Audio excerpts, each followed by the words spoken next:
Hi guys, വീട്ടിൽ കുറച്ച് ചെമ്മീൻ കിട്ടിയപ്പോൾ ഇതായിരുന്നു അവസ്ഥ. ഇതിൻ്റെ വാലും തോടും തലയും ഒക്കെ കളഞ്ഞപ്പോൾ ഇത്തിരി മാത്രമേ ഉള്ളൂ കിട്ടിയത്. ഇനി ഈ ഇത്തിരി മാത്രം വെച്ചുകൊണ്ട് ഇത് നന്നായിട്ട് കഴുകിയിട്ടെടുത്ത് ഒരു നല്ലൊരു ചെമ്മീൻ കറി തയ്യാറാക്കിയിട്ടെടുക്കുക. ചെറിയ ചെമ്മീനായതുകൊണ്ട് നന്നാക്കാൻ നല്ല ബുദ്ധിമുട്ടായിരുന്നു. ഇത് കാണുമ്പോൾ തന്നെ ചിരി വരും. ഉച്ചയൂണിന് ഒരു നേരത്തേക്ക് തികഞ്ഞു എന്ന് പറയാം. ഇതിൽ ചേർത്ത ചേരുവകൾ ഒരു സവാള, തക്കാളി, പച്ചമുളക്, കറിവേപ്പില, പിന്നെ വെളുത്തുള്ളി ഇഞ്ചി പേസ്റ്റും ചേർത്തിട്ടുണ്ട്. ഇനി ബാക്കിയുള്ള പൊടികൾ കൂടെ മഞ്ഞൾപ്പൊടി, മുളക് പൊടിയൊക്കെ ചേർത്തിട്ട് മിക്സ് ചെയ്തിട്ട് അല്പം ഓയിൽ ഒഴിച്ചെടുത്തിട്ട് പൊരിച്ചെടുക്കാം.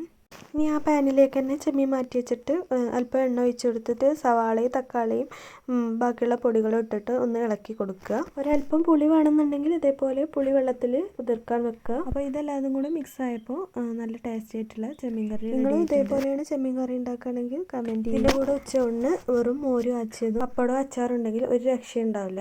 അടിപൊളിയായിരിക്കും. അപ്പോൾ ബൈ. ചാനൽ സബ്സ്ക്രൈബ് ചെയ്യുക.